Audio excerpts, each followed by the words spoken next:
Let's meet one of Australia's leading dietitians, media personalities, and co-host of the Nutrition Couch podcast. I'm Kate Save. The Inspired CEO starts now.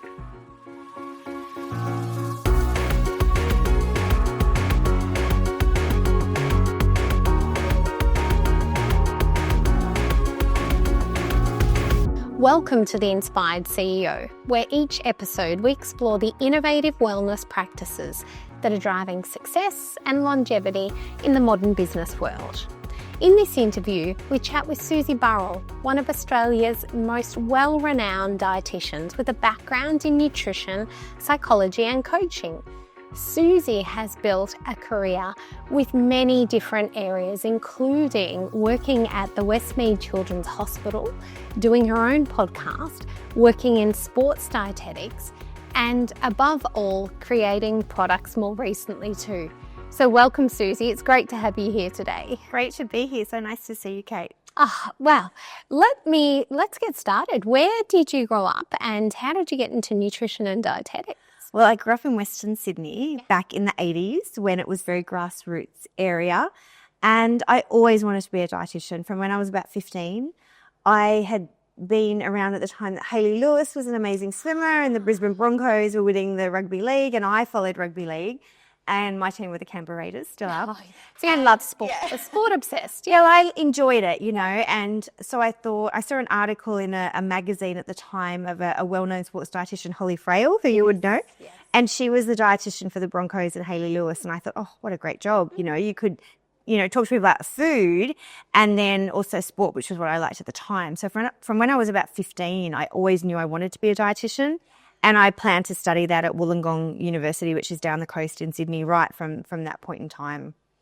Amazing. And I think you were telling me when we caught up about your passion, I guess, not just with food, but around good nutrition for good health. And working at the Children's Hospital, you worked in obesity. For how many years? Oh, for over 10 years. It was just that time when the data had come out that 1 in 4 Australian children were overweight or obese about 25 years ago. So it was very good timing wise. And I'd always sort of thought paediatrics was a nice area.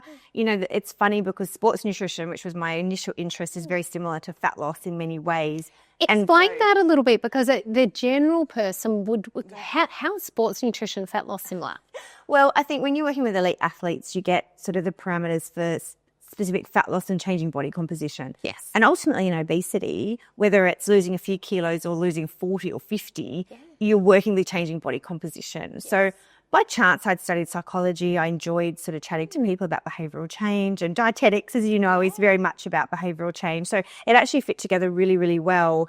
And so my interest in macro tracking and changing body comp crossed both when I worked at the Children's Hospital, but also with athletes initially in my career. What were some of the things that you remember most working at the Children's Hospital? Because you would have seen things that the average person wouldn't see. No, it's such a blessing to be able to work at a tertiary level. You see the highest level of medicine and application, and even clinical dietitians who work at that level. I have just the greatest respect for some of the things that they're doing. I worked in obesity before you see the sort of morbid obesity you see now with different cultural groups. Yeah. So we used to do a lot with teenagers and eating habits. We used to do a lot with different disorders like Prader-Willi, which is a genetic condition with some people. But it was certainly the early, data that looked at how do you change behaviours in children, what's going on with hormones. We did some of the first work looking at insulin resistance and PCOS and medicating, and that in conjunction with diet, and in particular lower carbohydrate diets. Yeah. So I think it's complex. I think we naturally as humans think, wanting to lose weight or becoming obese is about you've eaten too much and you don't exercise enough. And it couldn't be further from the truth. Yes. It's very complicated. And I think that's what you see from a tertiary perspective. You see the complexity, particularly at a social level with families and children growing up in challenging environments. And I can see exactly why, having this conversation, you started the podcast. You're so passionate about this and the complexity of it. So tell me why in your words, you thought that you needed to create a podcast for nutrition. Well, I love podcasts myself. I listen to them all the time.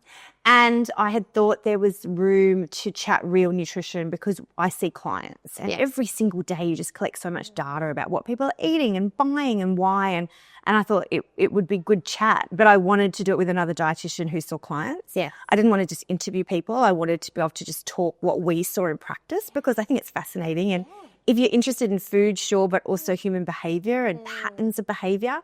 And so I was very fortunate to convince my co-host and business partner, Leanne Ward, the fitness dietitian, to join me. And straight away it was popular. And I think because it was the only one or the first one that really was talking about supermarket products and what should you buy. And, practical. You know, a range, you know, disordered eating going through to weight control to longevity. So we cover so many different topics each week. And I think anyone in this who is interested in health, wellness, you know, they might want to lose weight, you know, they might be feeding teenagers. We try and create sort of our clinical experience of what really works in practice and what are the products we're buying and why.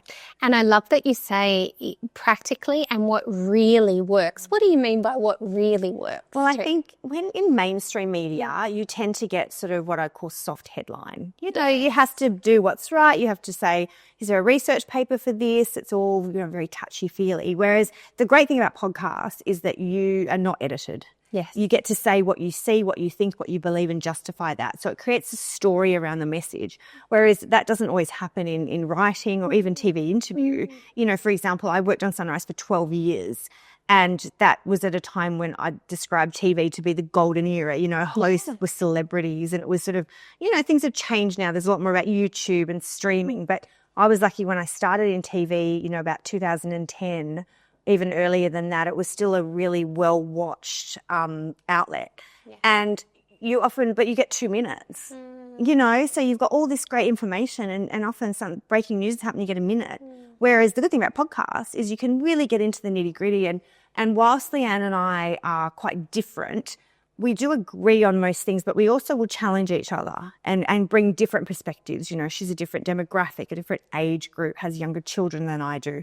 She specialises in digestive health, whereas my interest is much more about health and weight control. So we're complementary as well and we'll challenge ourselves. So you get a bit of debate, which is always good. I love that. And so talking about children, you've got twin boys. So how did that journey, I guess, having kids change your perspective on things and balance perhaps with work? It's funny because I think now to what I would say to busy mums before I had my twins who are almost 10, Harry and Gus. And I think I'm horrified because it changes everything, doesn't it? Yes. About everything from how you carry your pregnancy to recovering to feeding children, all of it. So I think it certainly as a clinician only helped the breadth of my knowledge and how I can apply that to people. Yeah. But I do sort of shudder sometimes when I think some of the things I said to women when I was 25 versus what I say to them now I'm 45 or older. In terms of understanding the pressures on women. But I also think it's increased. I think, you know, going back 30, 40 years, whilst our mums might have worked, I think in general it was perhaps part-time. They hadn't, you know, necessarily had the career focus women do today. Whereas all the friends I have, all the mums I know, they're working big jobs full-time, as well as being at home and running the household. And that really changes the pressure on women. Whereas, I think that has really shifted and that's good to be aware when you're helping women with practical solutions to eat better on a daily basis. And what role do you think the media, social media is playing in shaping the messaging about what people should eat, particularly what parents should feed their children?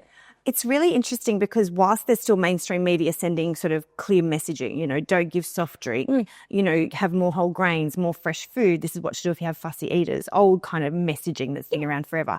My argument is I don't think younger generations necessarily absorb that media. No, they don't. We absorb and we skew to what we're interested in. So your feed will naturally be generating your belief structure and then you will be following perhaps influencers that aren't necessarily qualified. Yeah. So I think on one hand, the information is more freely available than ever before. You know, just say you wanted information on fussy eating, you would find 20 or 30 experts who had specific free content that you could absorb on your phone at any time of the day or night, which is great. Yeah. But the other downside of that is that you get a lot of unqualified people spreading information that's not evidence-based.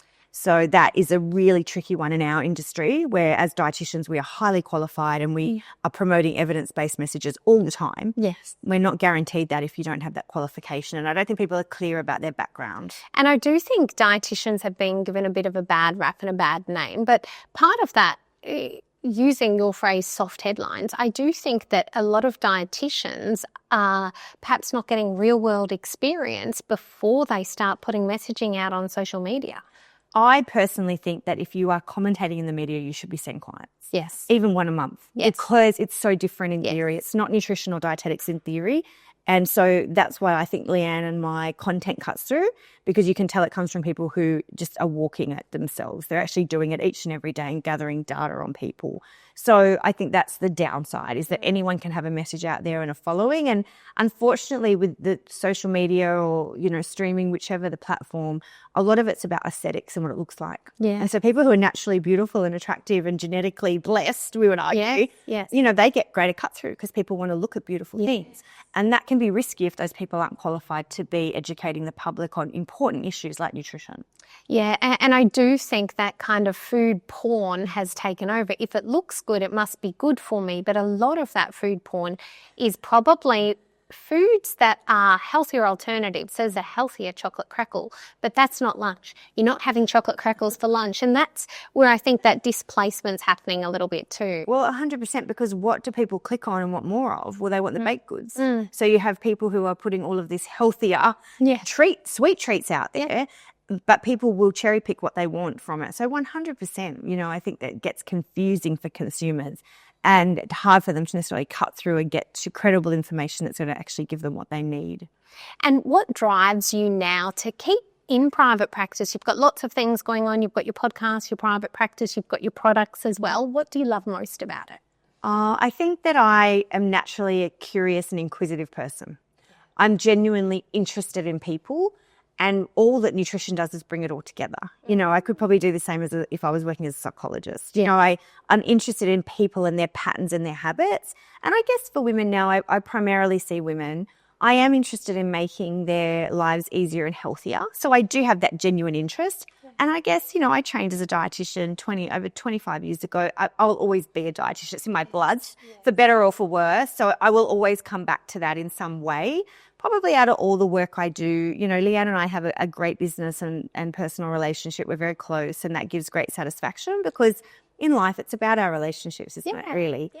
But I do really like to write. Yes. And if I had time and didn't have to do as much work, I would probably write a lot more than I ever have time for now. So eventually I'll get my Substack going, and I do enjoy just general, commentary and beautiful wordage and writing. So that's something I don't get much time to do now. Well, it's lucky you like that, because you might have mentioned you're looking at a PhD, and that takes a lot of time, study, focus. Yeah, that's probably something I would like to do eventually. Academic writing is different in itself, and it sort of keeps the brain occupied. I have great respect for academia, and an old supervisor of me said, "Come on, I'm back here now, you can do it." And I will eventually, but it's kind of, I think it's sometimes a bit of a privilege to be able to take time off to study when we're being busy mums and working. But at some point I would like to. My real interest area is self-control and self-regulation and how that affects well-being and life patterns.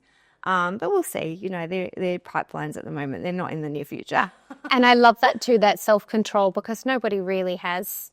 We can all improve, can't we? We can improve. Well, some of my honours work really looked at that in my coaching psychology masters, and basically it's people are no better when they're in the face of temptation, whether they have high or low self-control. But those in high self-control are much better at linking it to their long-term goals and outcome and delayed gratification. So it's a very interesting construct to look at. And of course, we are also quite different in different domains. So the food domain is actually quite different to, say, your self-control in different behaviours. So it's actually really interesting stuff when it comes to human behaviour and life success and well-being. And tell me a little bit about the product range. So our baby, designed by dietitian, was born about 18 months ago. And we sort of had really wanted to do a really high quality whey protein for women. We had always recommended one.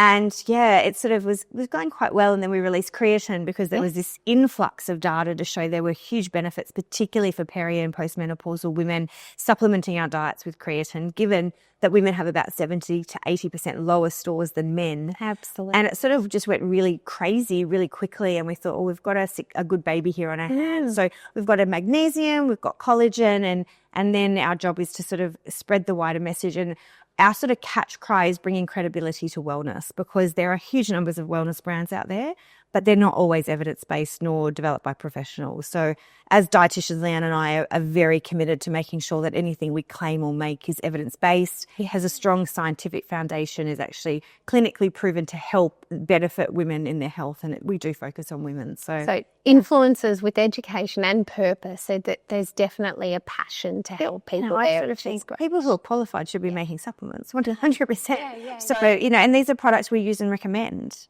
So we stand by them. So, and people get good results, as we would expect, given they've got clinical dosage that should help whatever the outcome is. So, yeah. Amazing. And what is next for you? So growing this range?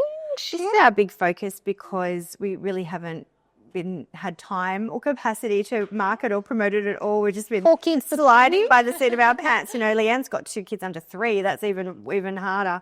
I think, like all busy working mums, it's just always a juggle. But I continue to like to write, and produce content for people. That's sort of in the near future. But definitely this is our priority at the moment. So that'll keep us pretty busy for a few years, I'd say. Amazing. And if people want to follow you? We are at Design by Dietitians or the Nutrition Couch podcast, and we drop every Wednesday morning. Or my name's Susie Burrell, dietitian, and I put lots of good content out there for busy people hoping to improve their nutrition. You have amazing content. Thank you so much, Susie, and thank you for sharing today. This is The Inspired CEO, and we'll be right back.